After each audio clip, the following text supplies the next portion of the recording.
BA प्रथम वर्ष राजनीति विज्ञान के विद्यार्थियों, आज मैं आपको द्वितीय प्रश्न पत्र भारतीय राजनीतिक विचारक के अंतर्गत प्राचीन भारतीय विचारक मनु और कौटिल्य, इन दोनों के संबंध और अंतर के बारे में विस्तार से बताना चाहती हूँ।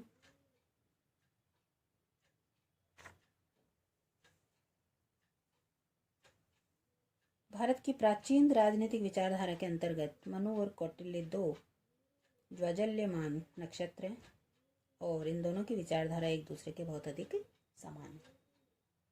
जहाँ तक सामाजिक व्यवस्था का संबंध है, मनु और कौटिल्य दोनों ही वैदिक परंपरा के अनुसार वर्णाश्रम धर्म को मानते हैं। ये दोनों ही समाज में ब्राह्मणों को महत्वपूर्ण स्थान देते हैं और शूद्रों को समान रूप से हीन स्थान देते हैं। अगर दूसरा संबंध देखें तो ज्ञान की शाखाएं और उनके सापेक्षिक महत्व के संबंध में भी दोनों में समानता है।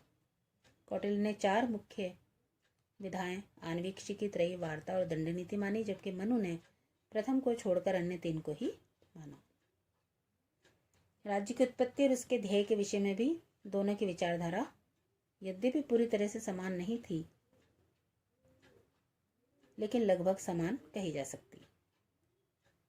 मनु ने राजा की उत्पत्ति दैवीय मानी है, किंतु कौटिल्य ने इस विषय में अपना मत नहीं देकर केवल सामाजिक अनुबंध के सिद्धांत को स्वीकार किया जाना प्रतीत होता है। इसी प्रकार से दोनों ही लेखकों के अनुसार राज्य के उद्देश्य भी प्राय समान है और राज्य का कार्यक्षेत्र व्यापक है। राज्य को प्रजा की सुरक्षा, शांति, व्यवस्था के अतिरिक्त आर्थिक विकास और समृद्धि के लिए भी प्रयास करने चाहिए। जहाँ तक प्रशासनिक व्यवस्था का संबंध है, दोनों ही लेखक राजा को परामर्श देने के लिए मंत्रियों की आवश्यकता पर बल देते हैं और अन्य विभिन्न प्रकार के अधिकारियों की नियुक्ति आवश्यक बताते हैं।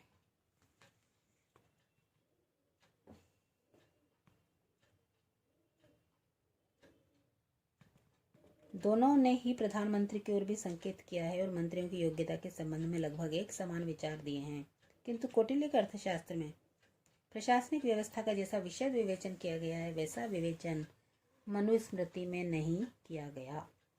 दोनों ही लेखकों ने दंड नीति यानी राज्य शक्ति के सर्वोच्च महत्व को स्वीकार किया है। न्याय व्यवस्था के संबंध में भी मनु और कौटिल्य के विचार काफी मिले हुए हैं।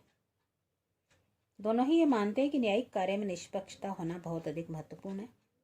कौटिल्य ने न्याय प्रशासन को व्यवहार और दंड इन 2 प्रकार के भागों में बांटा है और क्रमशः धर्म, स्थयी और कंटक शोधन न्यायालयों के संगठन का विस्तृत वर्णन किया है। कर व्यवस्था के संबंध में भी मनु और कौटिल्य के विचारों में बहुत बड़ी समानता है। दोनों के अनुसार कर लेने का उद्देश्य प्रजा का रक्षण है। अंत में अंतर्राज्य संबंधों के क्षेत्र में भी दोनों समान हैं। दोनों ने ही इस संबंध में मंडल सिद्धांत और षाडगुण्य नीति तथा साम दाम दंड भेद के उपायों का वर्णन किया है। इस प्रकार से मनु और कौटिल्य इन 2 प्राचीन भारतीय विद्वानों की विचारधाराओं में समानताएं अधिक महत्वपूर्ण हैं और असमानताएं अपेक्षाकृत कम तथा गौण महत्व की हैं।